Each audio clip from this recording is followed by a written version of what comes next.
எவ்வளவுதான் காலங்கள் மாறினாலும், அறிவு வளர்ச்சி அடைந்தாலும், விஞ்ஞானங்கள் மேல் மேல் உயர்ந்து சென்றாலும் கூட இந்த தீண்டத்தகாத தொடுதல், பார்த்தல், சமமாக இருத்தல், இவை அனைத்துமே தீண்டத்தகாத ஒரு பண்பாக எல்லா சமயத்திலும் பார்க்கப்படுது.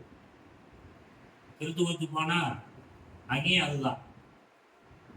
சரி, இது மாதிரியான சூழல் இருக்குன்னு சொல்லி பௌத்தத்துக்கு போனால் அங்கேயும் அதுதான் இருக்கு. நீ புத்திஷ்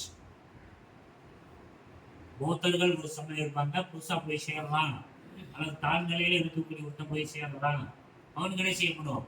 நீ புத்திஷ்னு வழங்கப்படும். கிறித்துவத்துக்கு போய் சேர்றான்னு சொன்னா அங்கே என்ன செய்யப்படும்? எந்த ஜாதியிலிருந்து அங்கே போய் சேர்றோமோ அதே ஜாதி அங்கேயும் பிரதிபலிக்கும். நாடார் கிறிஸ்டினு, கொரையர் கிறிஸ்டினு, தேவர் கிறிஸ்டினு, நம்ம எல்லாமே அங்கே மாற்றப்படும். என்னதான் கொள்கை ஏற்றுக்கிட்டாலும் சரி, அப்பப்ப அப்பங்களை வழங்கி கொண்டிருந்தாலும் சரி, என்னத்தை செஞ்சாலும் சரி. ஆனால் இஸ்லாம் மட்டுமே என்ன செய்யுது? இஸ்லாத்தை ஏற்றுக்கொண்டு விட்டால் எல்லோரும் என்ன ஒரு தாய் பிள்ளைகளாக மாறிவிட வேண்டும். நீங்கள் ஒரு தாய் பிள்ளைகளாக இல்லாவிட்டாலும் கூட உணர்வு ரீதியாக, உறவு ரீதியாக நீங்க ஒரு தாய் பிள்ளைகளாக மாறிடும். அப்படி மாறுவதற்கான மிகப்பெரிய ஒரு சொல்யூஷனாக தரக்கூடியதுதான் மனித ஒருத்தவர்கிட்ட அப்போ பார்த்துட்டே இருக்கிறோம், சந்திக்கிறோம், அளவில் ஆகிறோம், பேசுறோம், மகிழ்ச்சியை பரிமாறிக்கிறோம், துக்கங்களை பரிமாறிக்கிறோம், சிரிக்கிறோம், அழுகிறோம், வருத்தங்களை தெரிவிக்கிறோம். இப்படி எல்லா உணர்வுகளுக்கு மத்தியில இணக்கமான உருவை உருவாக்குவதற்காக எல்லாம் தன்னுடைய தூதரின் மூலமாக சொல்லக்கூடிய செய்தி என்ன? தசாஹு, நீங்க கைவிடு. பணக்காக இருந்தாலும் சரி, ஏழையா இருந்தாலும் சரி, ஒரு ஆலிம் ஷாவா இருந்தாலும் சரி, சாதாரண மனுஷனா இருந்தாலும் சரி, அவங்க தந்தையா இருந்தாலும் சரி, பிள்ளையா இருந்தாலும் சரி, யாரா இருந்தா நினைச்சுக்கிட்டுங்க, மூமினாக இருக்கக்கூடிய நீங்கள் அல்லாஹ்வுடைய தூதர் புறத்திலிருந்து வரக்கூடிய கட்டளை. மார்க்கத்தை பொறுத்தளவில் அல்லாஹ்வுடைய தூதர் ஸல்லல்லாஹு அலைஹி வஸல்லம் உங்களை செய்யறாங்கன்னா அந்த செய்யவும் செய்யலாம், செய்யாமலே இருக்கலாம். ஒரு செய்யறாங்க சொன்னா நிறைய காரியங்கள் செய்வாங்க, பேரித்தம்பழம் சாப்பிடுவாங்க, நாமளும் சாப்பிடலாம், சாப்பிடாம இருக்கலாம். அதே மாதிரி அவங்க சில விஷயங்களை செய்வாங்க, அதை நம்ம செய்யவும் செய்யலாம், செய்யாமலும் இருக்கலாம். ஆனால் ஆர்டர் போட்டாங்கன்னு சொன்னா கண்டிப்பா செஞ்சாகும். எப்படி ஃபர்லுடைய அந்தஸ்திற்கு அது உயர்த்தப்படும். ஏன்னா அவங்க ஆர்டர் போடுறாங்கன்னு சொன்னால் மன இச்சையின் அடிப்படையில் ஆர்டர் போட மாட்டாங்க. அல்லாஹ்வுடைய ஏவலுக்கு தான் என்ன செய்வாங்க? அந்த ஆர்டரின் கூட, கட்டளையின் கூட நமக்கு இடுவார்களே அல்லாமல் மன இச்சையின் அடிப்படையில் இல்லை. அதனால இங்கே தசாஹு, மோமின்களாக இருக்கக்கூடிய என்ன செய்யுங்க? கை குலுக்கிக் கொள்ளுங்க. அப்ப ஒரு மோமினாக இருக்கக்கூடியவர் குறைந்தபட்சம் கையாவது குலுக்கிக் கொள்ள வேண்டும், சலாம் உரைக்க வேண்டும். அதே மாதிரி என்ன செய்யணும்? இரண்டாவது ஆர்டர் என்ன போடுறாங்க? அன்பளிப்பு வழங்குங்க. இப்ப கை குலுக்கிட்டாலே பல விருப்புணர்வுகள் அகன்று போயிடும். அகன்று போக வேண்டும் என்பதற்காக வேண்டினால் இப்படி இந்த கையிலாவது என்று சொல்லக்கூடிய ஒரு சுண்ணாவை நல்லது வழிமுறை அல்லாஹ்வுடைய தூதர் ஸல்லல்லாஹு அலைஹி வஸல்லம் கொடுத்திருக்கிறார். இன்னைக்கு அதே கூட ஒரு சடங்காச்சரமா ஆயிடுச்சு. வெறுப்பு இருக்கும், குரோதம் இருக்கும், என்ன செய்ய என் தலையெழுத்து, கையை நீட்டிட்டீல, சமூகம் பார்க்கறாங்கல்ல, அதனால நானும் கையை கொடுக்குறேன். அப்ப இது ஷைத்தானே கைதாகும். அல்லாஹ்வின் மீது, அல்லாஹ்வுடைய தூதர் மீது உண்மையிலேயே நேசம் இருந்தது என்று சொன்னால் என்ன செய்வாங்க? அல்லாஹ்விற்காக, அல்லாஹ்வுடைய தூதருக்காக வேண்டி நேசம் கொள்வார்கள், இல்லை வெறுப்பை காட்டுவாங்க. நீ ஷிர்கான காரியத்தை செய்த, நீ குஃப்ரான காரியத்தை செய்த, அதனால உன்னை வெறுக்கிறேன்னு யாரும் சொல்றது இல்லை. அப்ப நீ தொழுகைக்கே வர மாட்டேன், கூப்பிடுற, எதுவுமே செய்ய மாட்டேன், வெறுக்கிறது. அங்க விட வாக்க சொல்றாங்களே நல்லா இருக்கே என்ன அலுவலகம். மார்க்க ரீதியா சில குறைபாடு, சில நமக்கு மாற்று நிலை ஏற்பட்டிருக்கும். அதுதான் என்ன செய்வோம்? விரோதத்தை வளர்த்துக்கிட்டு ஓரமா ஒதுக்கி போயிடும். பார்க்கும் முதல்ல மாற்ற தூக்கிடுவோம், பார்க்கும் முதல்ல பாதையை மாற்றிட்டு போறோம்.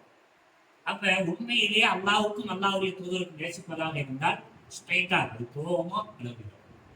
இப்ப காட்ட முடியாது என்ற நிலை இருக்கும் பட்சத்தில் என்ன செய்யணும்? கைலாபம் என்று சொல்லக்கூடிய ஒன்றை நாம் செய்தாக வேண்டும். இது உங்களுக்கு மத்தியில் என்ன செய்யும்? நல்லதொரு அன்பை, பண்பை, பரஸ்பரத்தை உருவாக்கும். மனித நேயத்தை உருவாக்கும். உள்ளத்துல நேயத்தை, அன்பை உருவாக்கும். அதனால என்ன செய்ய கை லாபம். அதே மாதிரி நீங்க அன்பளிப்பு அதிகமா செய்யுங்க. அன்பளிப்பு அதிகமா செய்யுங்க. இந்த அன்பளிப்பு செய்வதன் மூலமாக அன்பு பெறுவதோடு மட்டுமல்லாமல் உங்களுக்கு மத்தியில் இருக்கக்கூடிய குரோதங்கள் அகன்றுவிடும். உங்களுக்கு மத்தியில் இருக்கக்கூடிய குரோதங்கள் அகன்றுவிடும் என்று அல்லாஹ்வுடைய தூதர் ஸல்லல்லாஹு அலைஹி வஸல்லம் சொல்லி காட்டுறாங்க. அல்லாஹ்வுடைய தூதர் ஸல்லல்லாஹு அலைஹி வஸல்லம் அவங்களே எழுந்துலையிலே இருக்கிறாங்க. 3 நாளுக்கு தொடர்ந்து சமைச்சு தின்ன ஒண்ண முடியாத அளவுக்கு வலிமை கோட்டுக்குள்ளே இருக்கிறாங்க. ஆனாலும் அல்லாஹ்வுடைய தூதர் ஸல்லல்லாஹு அலைஹி வஸல்லம் செய்வாங்க, தங்களுக்கு ஏதாவது அன்பளிப்பு வந்துச்சுன்னா அந்த அன்பளிப்புல இருந்து நீ சொல்லுவாங்க பிச்சை எடுத்தான் பெருமாள் அதை அடிச்சு கொடுத்துச்சாங்கன்னா பழங்கள்லாம் சொல்லுவாங்க. அப்ப நமக்கே எங்கோ வந்துருக்கு, இது எதுக்கு இன்னொருத்தவங்க கொடுப்பாங்க? நமக்கே வழி இல்லாம பக்கத்து இல்லாம கிடைச்சிருக்கு, அதே நமக்கே பத்தாது, அதை போய் இன்னொரு கொடுக்கறதா, நீ பிடிக்கிட்டு போறதா, நீ வந்து கேட்கறதா, நான் எப்படி தருவேன் என்று சொல்லக்கூடிய பண்பை சுயநல பண்பு வழங்கப்பட்டிருக்கிறது. மனித நேயமற்ற பண்பு வழங்கப்பட்டிருக்கிறது. அது போதிக்கப்படுகிறது. அந்த போதனைக்கு மத்தியில் அல்லாஹ்வுடைய தூதர் சொல்றாங்க, நீ என்ன செய்ய? அன்பளிப்பு வழங்கு. அன்பு பெருகும், உங்களுக்கு மத்தியில் விரோதங்கள் அகன்று போயிடும், சென்று விடும் என்று அல்லாஹ்வுடைய தூதர் சொல்றாங்க. சொன்ன மாதிரி என்ன செய்யறாங்க? தனக்கு எது கிடைச்சாலும் அதுல இருந்து என்ன செய்யறாங்க? அன்பளிப்பு கொடுக்குறாங்க. அந்த அன்பளிப்பு என்ன செய்யறாங்க? கொடுக்குறாங்க. அவங்களுக்கு ஒரு அன்பளிப்பு கிடைச்சிருக்கிறது, பட்டு துணி. பட்டு துணி வித்தா இன்னைக்கு ஒரு விலை மதிப்பு மிக்க ஒன்று, நல்ல ஒரு காசு கிடைக்கும். வீட்டிலேயே சொத்து கொள்ளியிருந்த அவன் என்ன செஞ்சிருக்கா? அந்த அன்பளிப்பு பொருளை நமக்கு வீட்டுக்கு செலவுக்கு இல்லையே என்று விற்றாவது அதை குடும்ப செலவில் பயன்படுத்தியிருக்கலாம். அப்படி பயன்படுத்தி இருந்தாலும் அது என்ன இல்லை, வெறுக்கத்தக்க காரியம் இல்லை, யாரும் விமர்சனத்திற்குரிய காரியமாகவும் இருக்காது. ஆனால் என்ன செய்யறாங்க? உமர் ரலியல்லாஹு அன்ஹு கொடுத்திருந்தார், உனக்கு அன்பளிப்பு தருவேன், அன்பளிப்பு தருவேன். யார சொல்லலாம்? முன்னாடிதான் கணத்தில் உள்ள அதே பட்டு துணி வந்துருச்சு, வித்துக்கிட்டு இருக்கும்போது நீங்க வாங்கிக்கிட்டு வியாபார குழு அல்லது வெளிநாடுகளில் இருந்து உங்களை சந்திக்க வரக்கூடிய அந்த விஐபிகளுக்கு வரும்போது அதை ஊற்றிக்கிட்டேன்னு சொன்னா நல்லா இருக்குமே, கண்ணியமா இருக்குமே சொல்லி நான் வாங்கலான்னு சொன்னேன். நீங்க அது நீங்க நாளை முழுமை நாளில் மூமின் அல்லாதவர்களுக்கு தான், சுவர்க்க பாக்கியம் மற்றவர்களுக்கு தான் என்று சொன்னீங்க. நீங்க எனக்கு கொடுக்குறீங்க அப்படின்னு சொல்ல நினைச்சிருந்தாங்க. உனக்கு நான் கொடுக்கல, உனக்கு அன்பளிப்பு செய்வதன் மூலமாக உன்னுடைய வீட்டாளர்களுக்கு தரலாம் என்று அல்லாஹ்வுடைய தூதர் ஸல்லல்லாஹு அலைஹி வஸல்லம் சொல்லி அன்பளிப்பு கொடுக்குறாங்க. இப்ப அந்த அன்பளிப்பு இருக்கிறத எந்த அளவுக்கு சொன்னா, உங்க வீட்டுல குழம்பு வைக்கிறீங்களா, கறி குழம்பு, உங்க வீட்டுல கறி குழம்பு வைக்கிறீங்கன்னு சொன்னா அதனுடைய வாடையும் என்ன செய்யும், பக்கத்து வீட்டுக்கு போகும். அவளுக்கும் எதிர்பார்ப்பு இருக்கும், இவர் ஏற்க வாங்கலாம், இல்லாம இருக்கலாம், பல நாட்கள் கறி குழம்பு வைக்காம இருக்கலாம். இன்னைக்கு நம்ம சமூகத்தை நடந்தே இருக்கிறோம். பல வீடுகள்ல இது மாதிரி இறைச்சியான இருந்ததை வைக்க முடியாத சூழல் நிறைய பேர் இருக்கிறாங்க. அப்ப என்ன செய்ய, கொஞ்சம் தண்ணியை ஊற்றிக்கணும். தண்ணியை ஊற்றிக்கிட்டு பக்கத்து வீட்டுக்கும் தண்ணி கொடுக்குது என்று அன்பளிப்பு கொடுப்பதை வலியுறுத்தி ஏவலாவும் இருக்கிறார்கள் என்று சொன்னால், அப்போ ஒவ்வொரு மூமின்களும் கைலாவும் கொடுத்துக் கொள்வதும் அன்பளிப்பு வழங்கிக் கொள்வதும் நமக்கு மத்தியில அன்பையும் நமக்கு மத்தியில அன்பை உருவாக்கி கொள்வதற்கும் நமக்கு மத்தியில் இருக்கக்கூடிய குரோதங்களை அகற்றிக் கொள்வதற்கும் மிகப்பெரிய ஒரு நல்ல ஒரு வழிமுறையாக அல்லாஹ்வுடைய தூதர் ஸல்லல்லாஹு அலைஹி வஸல்லம் தந்திருக்கிறாங்க. இந்த மேற்கூறிய இந்த கல்வியை நம்முடைய வாழ்க்கையில செயல்படுத்தக்கூடிய மக்களாக அல்லாஹ் ஆக்கியுள்ள வேண்டும் என்று செய்வோம். சுப்ஹானல்லாஹ்.